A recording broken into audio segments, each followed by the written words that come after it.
All right, so thank you all for joining. We're about to be getting a panel discussion on governance in DeSci, or decentralized science, off.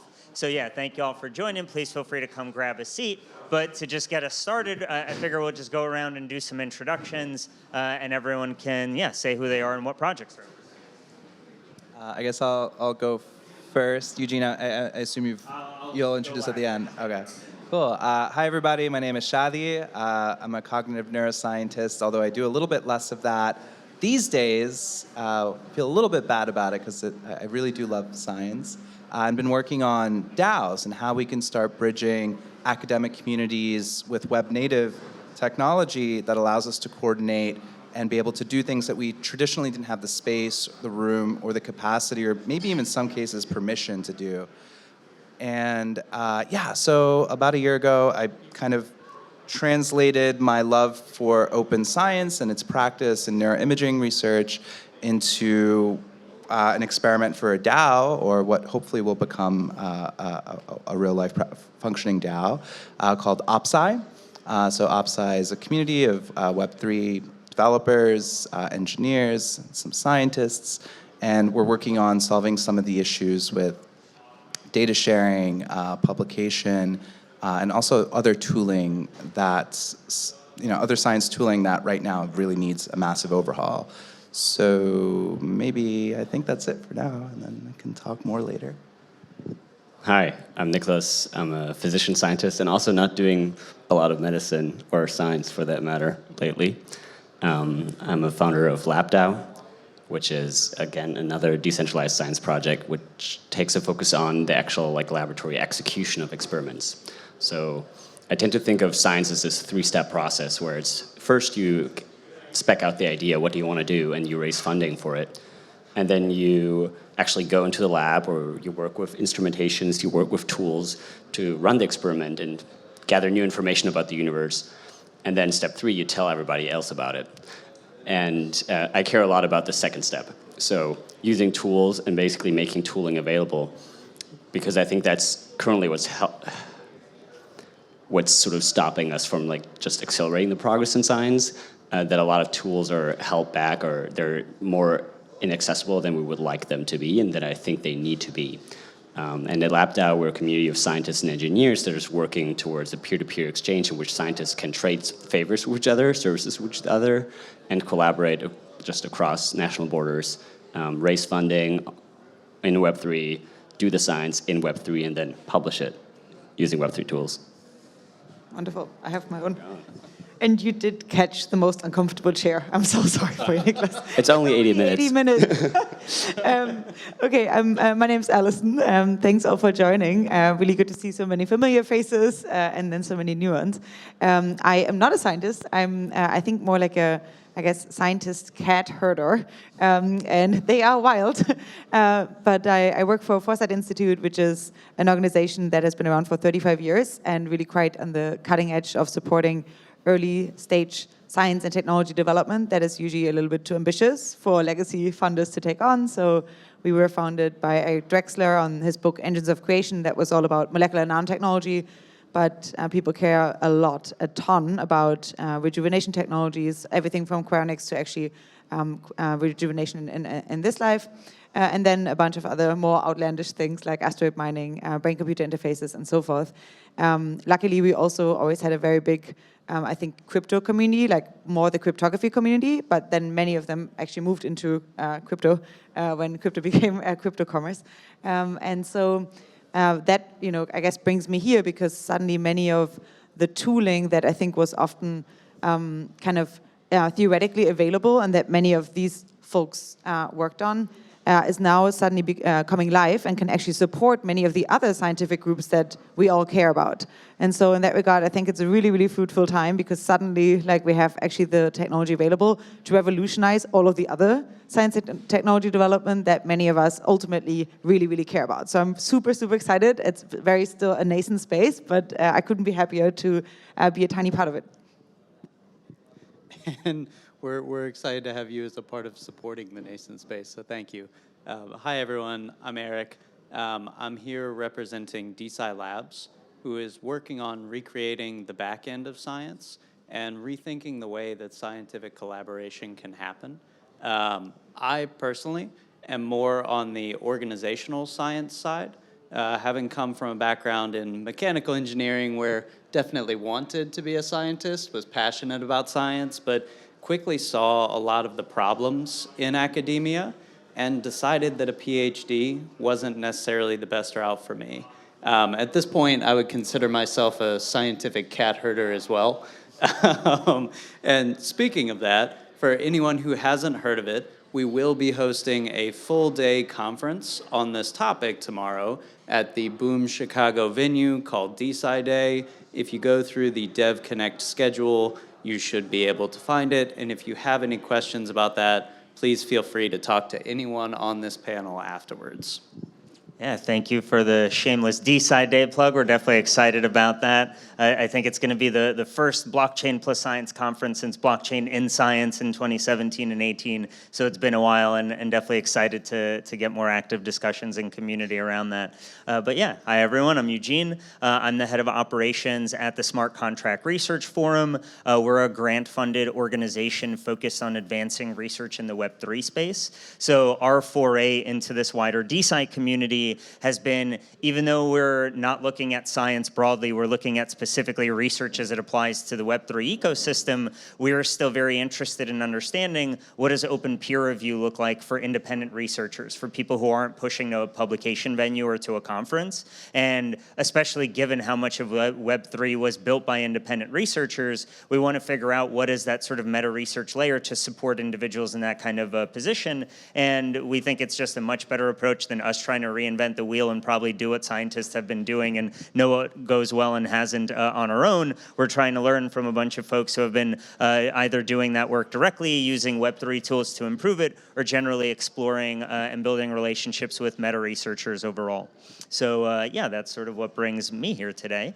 And I think to start off the conversation, I'd be interested in getting sort of everyone's input in the easy and not thorny at all question of what do you define as governance? Because here we're talking about DeSci and governance, and we can get into the nuances of both of those, but I figure let's start off with governance itself. I'm the first sacrificial lamb to venture out here and try to come up with let's see if I can lead the conversation in a way that gives us 80 minutes to fill. Yeah, so governance, let's see. Governance, I believe, is something that emerges when a group of people have to make decisions about some common shared substrate, resource, organization, and governance typically is something that is best characterized as an iterative process, and just in my experience. I think immediately when I think of science and governance, I think of committees that form around standards and how do we have some set objective criteria or metrics to accomplish a goal that's independent perhaps of each individual's immediate maybe like accessory needs, but more related perhaps to the problems that they all share. So some sort of common identified problem statements, like for example, how do we all collect the same neuroimaging data across 2,000 scanners or across 2,000 different institutions around the world, and what data should we collect, and how should we structure it, and how do we resolve disagreements about that, and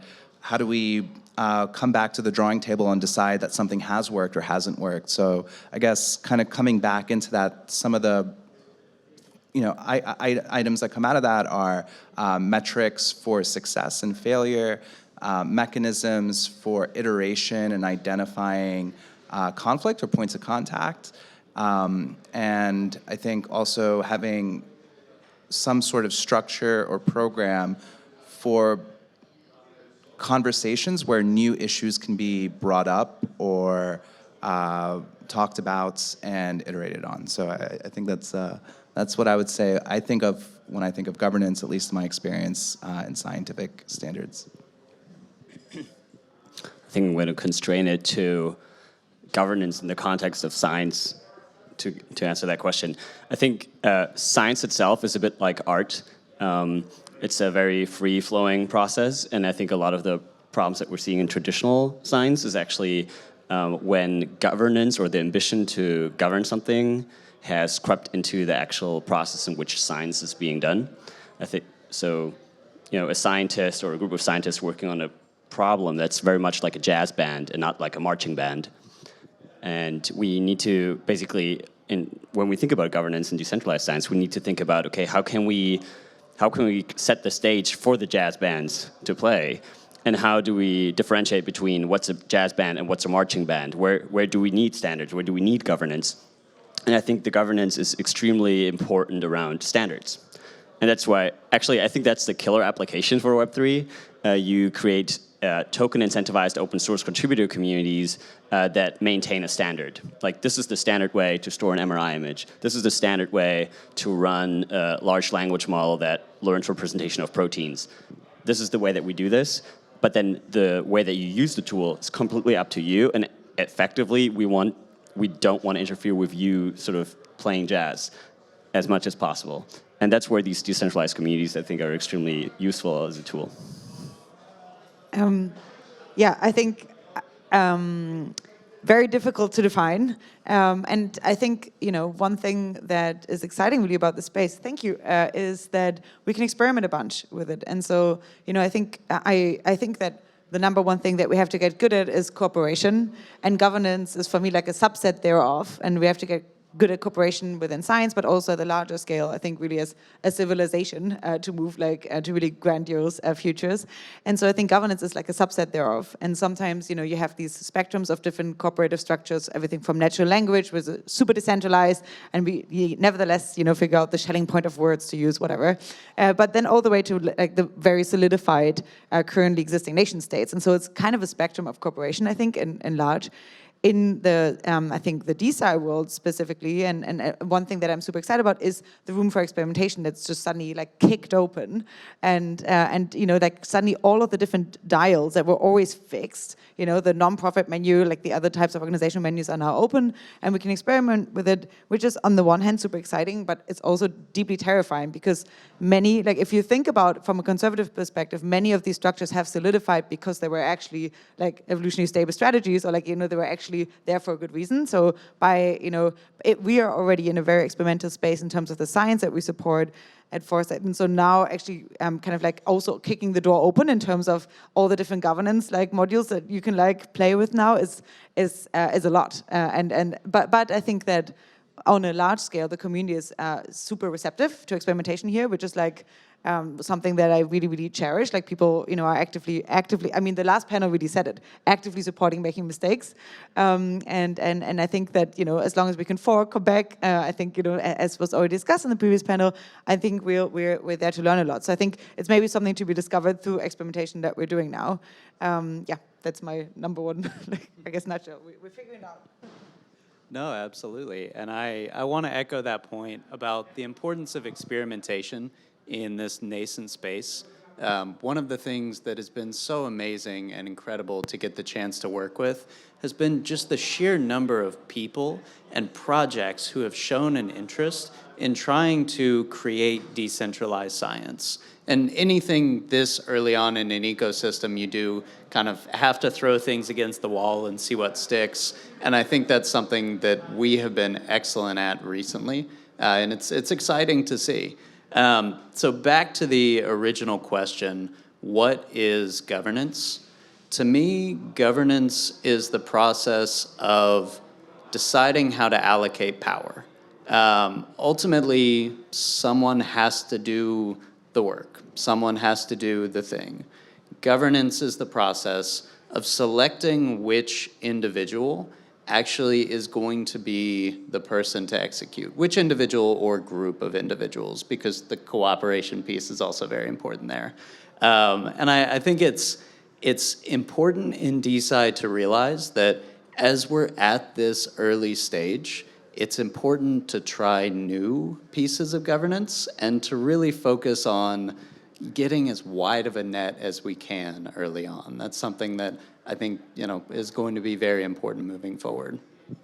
Yeah, and I think it's interesting to think about the elements of governance. Sort of, you need a group of people, you need some kind of shared resource, some kind of shared goal, decision-making focus across those, sort of aligning the resources and the actions taken around those resources to somehow align with that goal. And I think we also, in a variety of ways, touched on the importance of culture throughout it, because just the humans and a goal and some kind of asset, those are all individual components. The culture is what actually is the glue that makes it all stick or makes it all fall apart in the end. And I really appreciated in the previous panel when they were talking about the whole idea of, oh, we need to be okay with someone forking our ecosystem and then being welcomed back in. That's a culture problem. And I think right now, right, there's still the idea of like, oh, well, I'm rage quitting out. And so like, if I'm not happy with it, it's going to be a big F you to everyone and just like, I'm out of here, I'm doing something better. And it's like, yeah, it's really tough to come back from that one. Like it all depends. Just like if you ever left an employer and you're like, you know what I'm going to do? Burn this place down on the way out. They're probably not going to welcome you back one day, right? So it's like, what is the actual culture and the political nuance that is needed in these budding communities where like these things frequently come as an afterthought. But yeah, I just wonder from all of your perspectives, like what are some of the very important cultural tenets to set? And especially as some folks who are founders or leaders of your organization, do you feel like that culture starts with you and you are a bearer of that culture and you are an exemplar of that culture in this community that you're building? Or if you're inherently trying to build a decentralized community, you have to be part of making that culture, but if you dictate it, then that might subvert the power distribution or something like that. So I'd be really interested to think about how y'all think about that aspect. Yeah, just listening to all of you have your kind of come at this problem question or statement from different angles, it really brings me back to think of how we solve actual practical problems, like in practice, right? So you are trying to figure out the best way to isolate a protein, and you and the postdoc are alone in the lab, and you only have so much solute left of that one reagent. And now you have to decide, how's it going to go down, right? Is it your hunch that's going to win out, or is it the tried and true process that's always worked in the lab? So governance is that scaled up. How do you respect intellectual ownership, and how do you come to a decision over choices that might constrain which path you walk down the future? And to kind of bring it back to the discussions about science and culture, I think governance is probably not is more important than we might immediately think, right? So how we choose to govern and make decisions and what mechanisms, whether it's winner take all or whether it's some sort of shotgun approach, right? Like with the Human Genome Project, where they tried tons and tons of different approaches and converged on something that worked. And they did so more quickly than more centralized approaches. That's going to constrain which tech trees we walk down, right? So mechanisms for governance that involve perhaps casting a wide net versus a magnet that attracts ideas within a certain lane, or maybe a projection or a roadmap that kind of prompts people to think about things in a certain way. So yeah, so I think when it comes to culture, there are probably some lessons to be taken from existing projects that have been successful or movements that have been successful. I think of Linux, right, or even just like early computer system architects or communities of architects that solved really difficult problems for organizing libraries or basically establishing all of the modern infrastructure that we need to run complex operating systems. I believe that's the ability. I think forking is an amazing thing, and it's something that's only been around relatively recently in our vocabulary, and I think we should explore that more. I have more thoughts on this too, but I would like to maybe pass it up. I think there's this sort of dilemma that you have, especially when you start an organization. You do define to some extent the culture, and you do define the rules at least in the early innings, and then it's also on you to sort of let go and let the system start to develop its own dynamic, and you always need to strike the balance. At least that's my sense right now as we're sort of building LabDAO in the early innings. I think I do take a lot of inspiration from the open source community as well. So actually that's been a bit of like my secret playbook. It's like building out in the open, how do these open source communities succeed? And then literally what is working well there, and how does a token and like all the governance that comes on top of that token, how does that change it? And how can that also potentially break it? And what do we need to make sure, what do we need to do to make sure that Web3 is supercharging the power of these open source communities and these open science communities instead of like spinning it out of control into like a very unproductive direction. So generally, I really like the idea of forking, and I want this thing we're building to be forked as much as possible. And the way that we do this, for example, in LabDAO is that we have a particular category that I call teams, and every time I see a group of people that's forming that have a shared interest, I try to promote them to build a team. And then in my internal representation, it's like you have this sort of character development. First you join the DAO, and then you find a couple like teammates, and then you actually launch a team. We say, well, we're in this team. We really care about DNA sequencing, or we really care about protein engineering, and then the next step is we set up a recurring meeting for the protein engineering team. And then the way that I see the end game is that team will eventually have its own multisig and apply for funding from the DAO. And eventually they might generate IP and tools that are so valuable that they decide, wait, let's launch our own token. And then I want to be the first one to say, well, what you've been doing is so awesome. Can we like give you some of our tokens and you give us some of mine? And you just built this sort of budding network of organizations. That's where I want to take the whole project we're building. Oh, very actionable. I also, I guess, from a experiential ground. I mean, Foresight, the organization like that I now run, has been around for 35 years, so that's a really long time. But nevertheless, people were already super kind of like experiment driven. So I think the culture has been there to at least now experiment much more with Web3. But I think that there are, like, especially, people always say that they want interdisciplinarity, but then when you get it, it's actually very difficult to make it work, because people definitely do come from very different contexts. So we launched basically an NFT gallery that supports our scientists by hooking them up with artists. Then people can buy an NFT that then supports the scientists directly. And our idea was, hey, we can shortcut much of the academic system by which lots of the grant money often gets captured by the academic institutions, by just making it a little bit more of an open marketplace where individual people can just buy the NFT of the scientists whose research they want to support, and it immediately funds the scientists. And that was nice in theory, but actually getting there was a lot, because the artists and scientists have very, very different cultural perspectives, obviously. And for scientists, I think, to be comfortable to engage more with Web3, we need to build really good on-ramps. And they need to be cultural, but they also need to be, crucially, very easy tool building wise. And so I think if we want much more of this merger, if we think that's valuable within DeSci specifically, then I think actually building systems by which we not only on-ramp scientists, but which we can actually also make them secure that funding will remain there. So, even when the next bubble bursts or whatever, funding will still be there and they can still have a home there. I think those are easy ways. At least for me, the biggest culture clash is still between science and Web3, just from a day-to-day operational sense, as I see trying to connect, build connective tissue there. So I think trying to make it as easy as possible for scientists to get comfortable with Web3, but then also when they take the reputational risk of moving into Web3, also making it easy for them to continue to get funding there. That would, I think, it's an easy, actionable bit, but I think that would actually help solve a lot of the problems.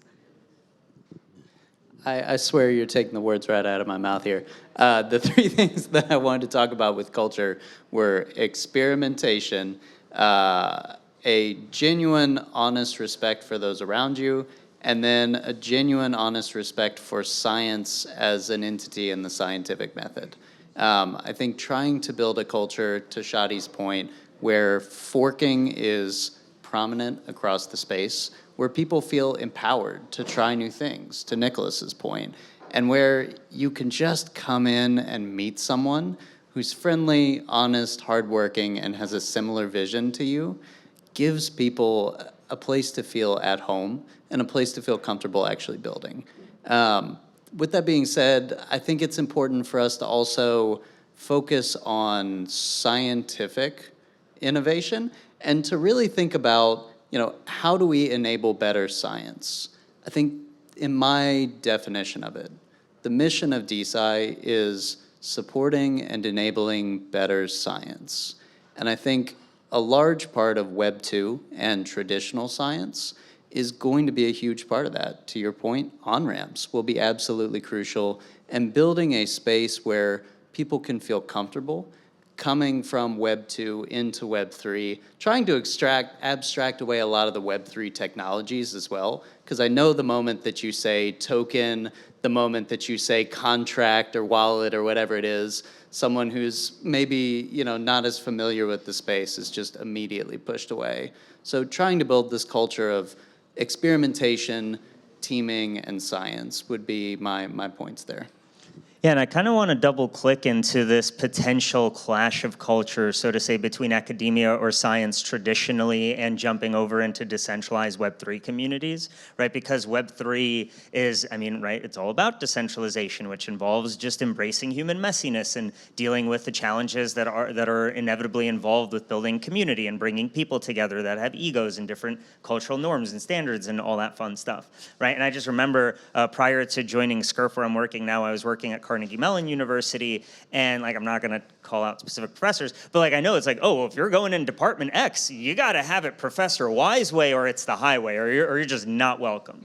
And CMU is a pretty decentralized ecosystem. They actually had a president a few years ago that tried to centralize it and got booted out in 6 months. I think people coming from Web3 who are not familiar with academia can unintentionally paint academics or scientists with an overly centralized brush, where the reality of the actual networks are truly decentralized. That's why a lot of the time people will go into science, is to get to run with their ideas and effectively be, the CEO of a little research lab effectively. And so I'm just wondering, how do you see the actual challenges of porting over these and it's not fair to say all scientific cultures have promoted, just be egocentric, but there's no shortage of ones that have put up with ego, because thanks to Professor X, Y, and Z, that's why we get the big donation money, that's why we get all the students applying. So how do you see those elements clashing, given that ego-oriented and ego-diffusive cultures that are needed transitioning from Web 2 to Web 3?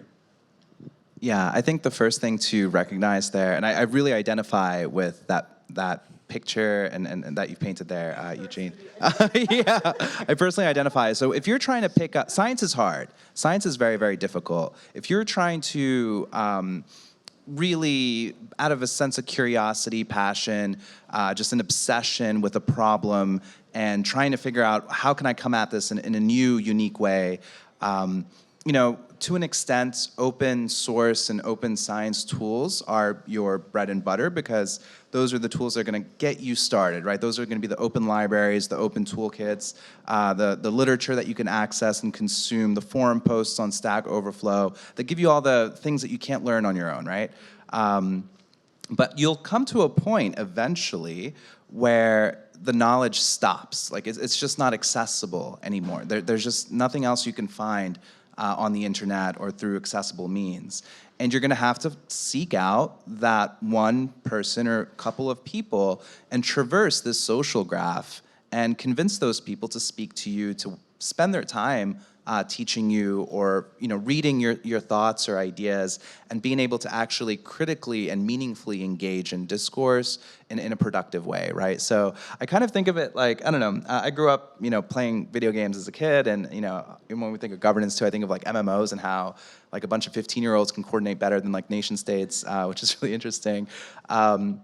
But it's kind of like navigating a maze of mini bosses, right? There's each departmental head has a certain weakness or a certain special power, and you have to it's like Dark Souls all over again, nightmares. And so just an obscure reference there maybe, but so yeah. So I think it's one of the major points of transformation for science today is an overarching cultural shift from institutions that placed people in positions to run with their ideas and become highly, highly specialized, but also artifacts of the time in which they existed, right? So they've invented these techniques, they've pushed the field forward, and that exponential burst occurred. And now there's, hundreds, if not thousands of other young people, scientists, students, independent thinkers, right, that aren't even maybe in the academic system, that are pushing the envelope. And that bottleneck kind of are these individuals that are holding on to that knowledge, and they have that a certain bandwidth. Even if they want to give back, they might not be able to, right? Because they can't handle that. So the solution to that are open source autonomous protocols like LabDAO, for example, where anyone can be able to access these resources in a way that lets them take their research to the next level. So I see the open science movement, which kind of really took a lot of these ideas from and movement philosophies from open source. Scientists that do their research on GitHub, hell yeah, like that's the way that you do it. Everything is transparent, it's out there, it's re-executable. And I just want to plug one project out there called DataLad, which has been pushing people into subliminally using SVN and Git version control for their scientific research projects without them really realizing it, by offering them the ability to access reproducible environments, right? And so scientists have had to learn Git to use DataLad to get access to data and reproduce results, which has been pretty awesome. I plugged LabDAO, so maybe you have more to say on that. Yeah, just on the Git point, I sometimes joke when I talk to the core team that even if LabDAO fails, I'm going to be extremely happy that I taught everybody how to use GitHub to coordinate around like a shared truth, because I do think that's very much at the heart of what science is supposed to be as well. So yes, science, the way that we know it, it definitely has its deficits, but I think at the core, when we think about science, it's the idea of someone that's creative taking ownership in their work, but sharing the result extremely freely. And that's a sort of paradox that sets it apart from free markets. And Web3 in that sense is actually one step beyond, one step further, taking this to the more extreme. Everything's open source. I can go to Etherscan, I can see everything, all the smart contracts are open, but you have complete ownership. It's very clear that this is yours. So in a way, I think culturally, these two things are way more related than we think they are, and it's just sort of getting through that mimetic hump that we have to now achieve. And the idea of, I tend to, when I talk to scientists, I tend to talk to them about not token-based payments, I say open source payments. This is an open source payment system. There's no Stripe or PayPal or credit card information. This is open source. You can see this is the code that's being run. It's actually, yeah, you get paid in code. It's actually, and then it's sort of, I hope it works better for them. But yeah, so I think the idea of opening up the tool that you've built while having actually a really good way to track that you've built it is that's what science is all about. And I'm actually really optimistic about it. And it's just really, we just need to build useful tools. We just need to just give it a couple more months, and we're just going to start building tools that scientists actually do find useful. And that's the number one challenge. The moment that we have something that's useful, people will start listening to us, people will start using the thing, and the moment that we solve a problem that they haven't been able to solve before, yeah, I think it's going to be adopted. I think a way in which we try to bridge, at least between on the one hand, the ego question, and on the other hand, also the question of how do scientists actually get a bit more upside in it, right? Which is, I think, something that is a little bit still undervalued to some extent. So at Foresight, we're building technology trees, which are basically a way in which we map the entire spaces that we service. And so we have these tech leads out there that interview domain experts on what it is that they're currently working on and how it fits into the larger field. So we have one tech tree for longevity, one for neurotechnology, one for molecular machines, and so forth. And so that, on the one hand, means that these tech leads go out there and ask scientists not the question what is currently undervalued in your area, by which everyone always screams, my lab, but also what is a challenge that would move your field along that is not particularly related to the individual bit that you're working on, and that you actually get really good answers, because people, definitely know what enabling tool they need to further their research along. And so I think it's a question of like asking also different questions maybe. And so not really, allowing everyone to just chill their own research, which of course we know is super important, but also, what are different ways in which we can actually move your field along. But then I think it also comes with the flip side. So for example, when we have the challenge, we usually try to put a bounty on it.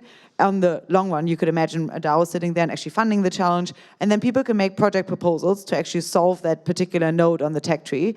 And here, I think the interesting bit is that you also want to give scientists upside, because that's the thing that's really missing still, right? Like oftentimes, you have VCs coming in and funding science, and the due diligence of the scientists is sometimes unpaid. That is crazy, and so like, how can scientists on the one hand, get incentivized to actually tell people like, hey, look, even though my lab is working on this, I actually think this is super important too. I need that too.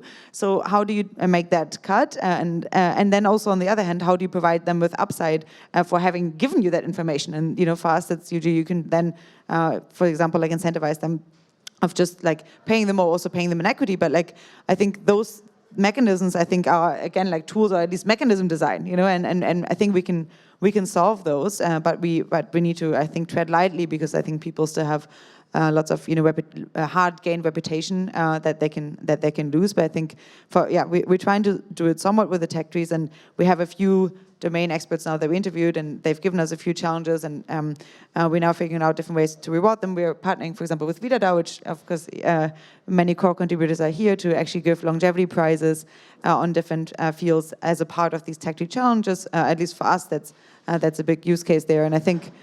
They're just trying to figure out how do we actually incentivize these researchers to provide good due diligence and to actually have them have some skin in the game in the answers that they provide is, I think, an important bit to solve. No, absolutely. And I believe that, we as DeSci have the possibility to build a platform for better science. And to me, a huge part of the allure of coming into Web3 is better technology. That's why I'm so excited about the experimentation and people just being out here building things, is because you actually can create some incredible pieces of tech that can actually help scientists. Most people who go into academia understand that it's not going to be millions and millions and millions of dollars a year. They're brilliant minds who could do very well in industry if they were motivated as such, but decide to pursue knowledge instead. So helping them on that quest is going to be critically important for us, and building the platforms that they can do that through. So I would say a focus on building is probably a big part of Web 2 to Web 3. Another aspect that I personally am passionate about is helping to onboard scientists into Web 3 in a safe way. So making sure that they understand the basics of what a wallet is, providing public goods to make sure that they understand never to give away their private keys. And I think that that's something that we as an ecosystem probably need to take a look at some point. One other thing that I did want to mention with regard to this is something I've noticed coming into the space as someone who's not a scientist. It's I guess a strong difference in ideology between science and software. And that's been one that's been really fascinating to work with, because the incentive of software is speed. You want to move fast, you want to build stuff, you want to see if it works, and if it doesn't, build the next thing and move on. In academia, if you publish results that are incorrect or misleading, those results sometimes don't get found out. Replication and reproducibility are a huge issue. Those results don't get found out for sometimes years to come, at which point other people have built on your results time and time again, and the negative impacts of those incorrect findings have propagated throughout the system. So software is focused on speed.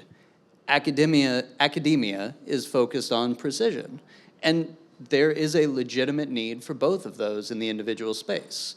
I think it's going to be very interesting to see the way that the two areas kind of come together and work to understand each other. So at DeSci Labs, we have a development arm, DeSci Labs, and then we have our more academic arm, which is DeSci Foundation. Because there is something to be said for, the actual group that's building being focused on speed, and the group that's performing science or facilitating science being focused on accuracy. So having a split between those two actually could be an interesting example and solution there. But yeah.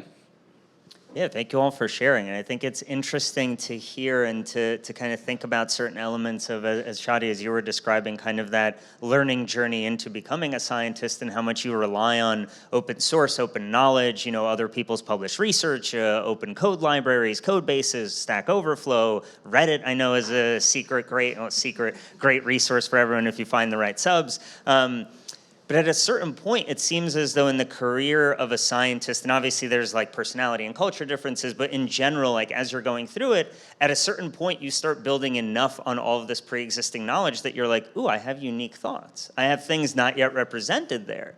And that's where the incentive game starts being thorny, where it's like, well, what is my actual incentive to immediately go kick that back into the commons? Or do I sit on this and figure out a way how to capture something, whether it's my tenure, trying to get a tenureship at an academic institution, whether it's, top publishing at whatever journals or conferences. And I know I was recently catching up with a former roommate of mine who's a material scientist, postdoctoral researcher, and he was telling me, he's like, after X years of working with his advisor, he's like, I finally had the realization, he never tells me a freaking idea. He only takes my ideas and like puts it in the context of other things he knows we've talked about, but he never actually tells me his unique ideas. Because what is his incentive to release that down and not just keep capturing that flow up?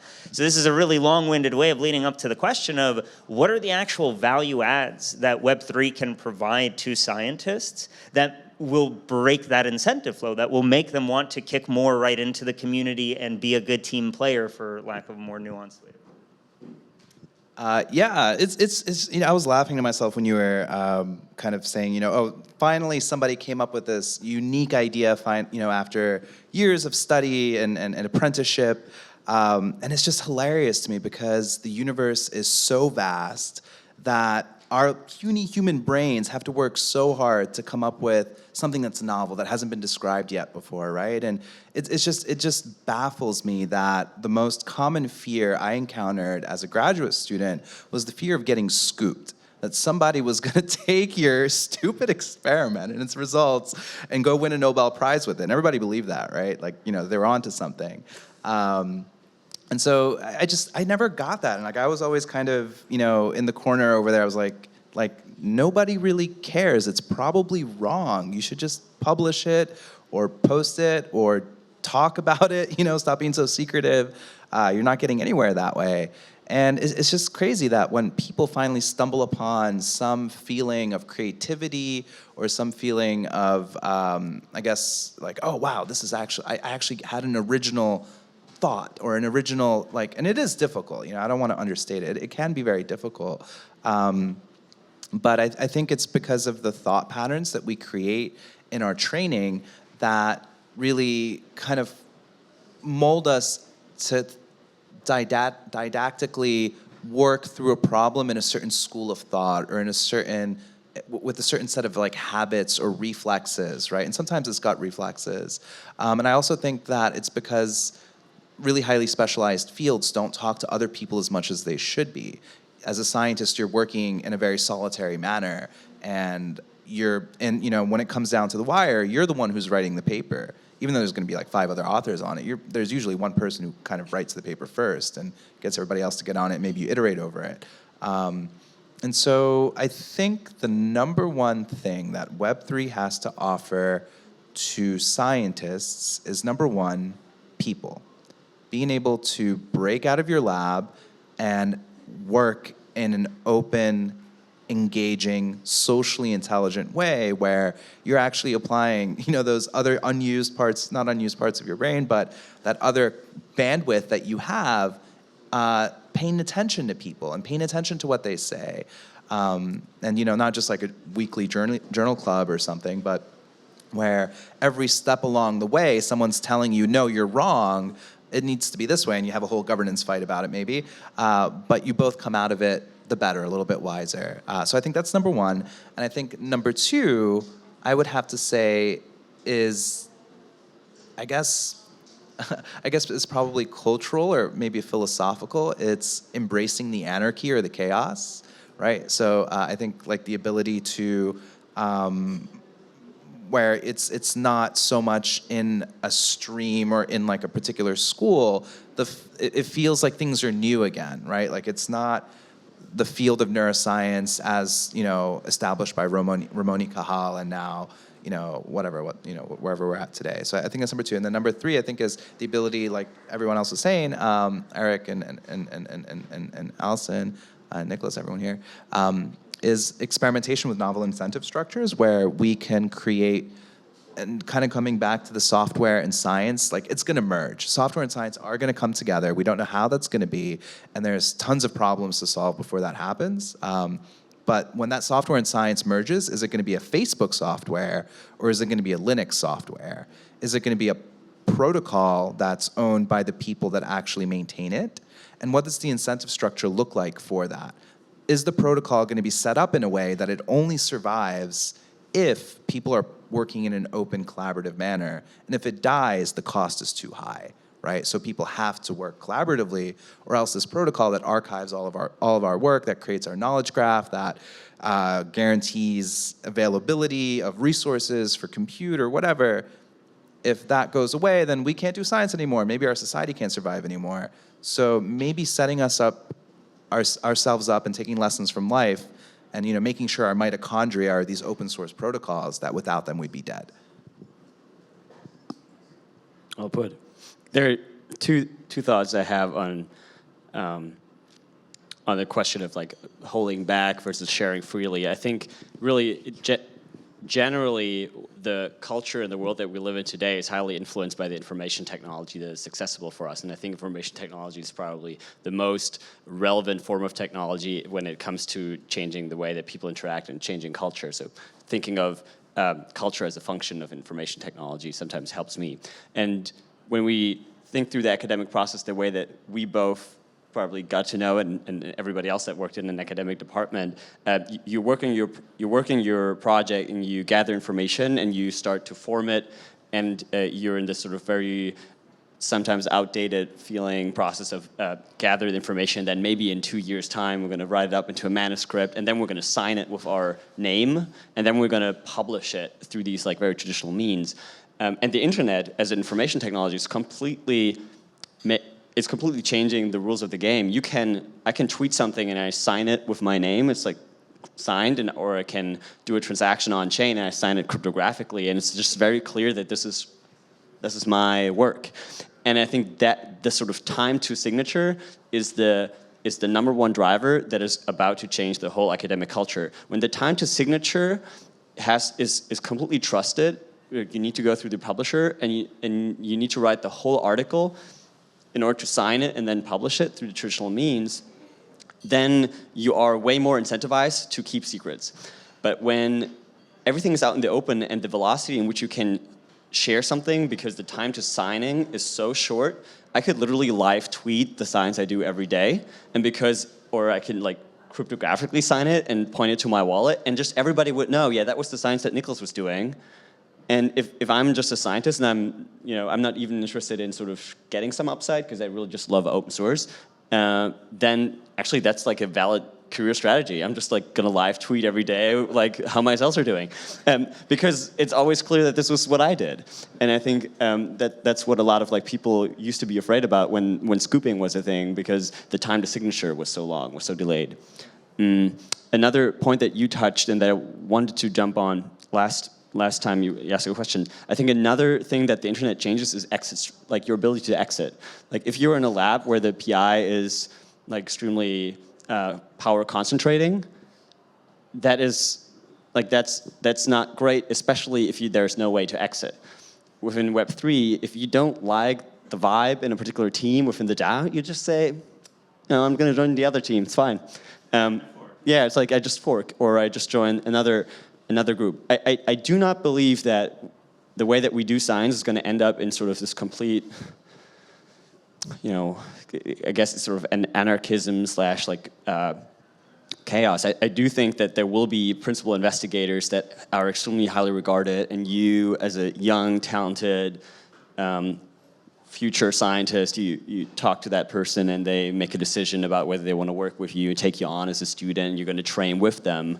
But maybe you're not only going to train with them, maybe you're also like doing a 20% stint with that other great scientist that decided to work with you, and you're working on different open source projects, and your time to signature is extremely low, so you just earn these badges of contribution to a particular scientific product every day. And then if one of these PIs you're working with sort of starts to defect on you in some way, then you just say, all right, I'm just going to switch my attention to this other project, and it's way more graceful to transition. So I think that's how the culture will change, just as a function of the information protocols that we use. I think what you said is really interesting, because when people talk about the difference between like, competition and cooperation, like oftentimes you compete by trying to compete on being better at cooperating with others. And I think on the long run, that there is this, I think really like healthy development of an ecosystem, because, if you can move somewhere else and just become better at cooperating with them, I think that's all good. Just as a meta point, I think you're totally right in this, and that's why I think the fluidity and interoperability is key. I think if you actually like look at the tools, like what does Web3 have to offer scientists, like Research Hub, for example, is awesome, because, people can actually go and do their I always usually pitch it like, a Twitter for like, different research papers where like new journals organically form. So you can actually work on the thing that you think is important. You can have peer review bubbles that like form around new different topics, that weren't previously possible, right? Like I think OpSci like is really fantastic, and like creating very new mechanisms by which people don't have to fit their research into the mold that they were given, but they can actually just break out and actually do the types of collaborations that are usually you have to go through 3 different academic departments, and like you have to like finagle the people, and you have to write a grant proposal that never really gets anywhere because there's no incentive mechanism for it.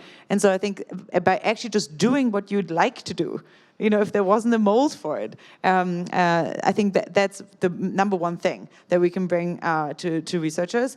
And, I guess, and then also being able to just actually being able to execute on it using something like LabDAO, and actually saying like, hey, who here out there is able to like actually produce to me the type of thing that I want to build right now. I think like actually just allowing them to do what they would like to do if it wasn't for the structures that they were being pressed in, I think is the number one thing. And then on the flip side, you also have the funders, right? Like I think like a really big thing of like why isn't much more funded that should happen is like the type of coordination game that exists between researchers not being able to slot, or like researchers having to slot into different molds, but then also funders not really knowing what they could fund if it wasn't for the types of molds that were being presented for them. And so there's now really interesting bits like impact certificates, for example, where people can kind of signal that they were very early on in funding something that then turned out to be very impactful later on, and actually being able to get kickback profits for that. And there's a new nonprofit out there, Impact Certificates, and they incentivize that, being early and funding something that is maybe super strange and still really quite out there. And you could imagine a world in which even IP NFTs that DAO is working on could also have a secondary value of turning into impact certificates. And so actually allowing funders to kind of signal that they were very early on and funding something that is super strange, like cryonics research, whatever. And so through that, being able to allow them to also fund a little bit more what they would actually like to do if it wasn't for the molds that they were being presented. So breaking it away on both of these layers is, I think, what Web3 tooling is really great at. Just being more experimental in that regard. I love experimental. Yes, honestly, that is a huge part of what all this comes down to. I think that the technology behind Web3 is going to be a huge thing that we can actually give to scientists. And it does come down to this experimental build mode kind of vibe. But right now, the current front end of science is a PDF. It is a solitary PDF that has not been changed since the 1990s. There's so much more that goes into an experiment. There's data, there's code, there's videos. You can make reproducible code dockers that can actually be run on, excuse me, on some kind of platform by anyone with access to it. I think access is going to be another huge piece that can actually be given to scientists. So in creating a lot of these technological systems, I think we can work to redesign some of the way that science works on the back end, and that there's a lot of power behind that. Absolutely, and I see that we are getting dangerously close to the end of our panel here. I know we had a late start to it, but I see the next panel, I think, is already slowly getting assembled, so we will keep the timing on track. But I do just want to thank all of the panelists who joined today. As Erik mentioned, we have a whole DeSci day tomorrow, which is just going to be a bunch of projects in the space highlighting the work that they're doing, as well as having a few panel discussions. So yeah, we're really excited to get that going. We have a whole Telegram-based community and some other stuff that you can get involved with. And long story short, if you want to get more involved in hearing what's going on, feel free to come talk to any of us and we'll gladly point you in the right direction. And I was hoping we were going to have enough time to potentially invite someone, because I know there's a bunch of DAO crew folks here today to give an update from their side, but we have less than a minute left, so that doesn't feel like a fair amount of time. But yeah, there's folks representing all our projects, and DAO at least has a variety of different DeSci players here. So yeah, just thank you all again to the panelists, and thank you all for taking the time to join us today.